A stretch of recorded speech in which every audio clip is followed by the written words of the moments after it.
Bust d'Homer, Parc del Laberint d'Horta.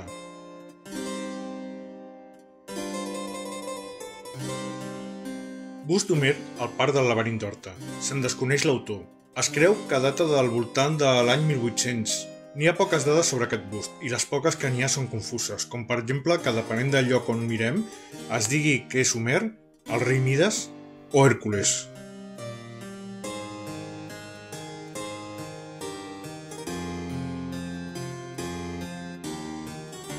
Busto de Homero, en el Parque del Laberinto de Horta. Se desconoce el autor.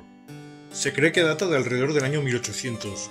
Hay pocos datos sobre este busto y los pocos que hay son confusos. Por ejemplo, que dependiendo del lugar donde miremos, se diga que es Homero, el rey Midas o Hércules.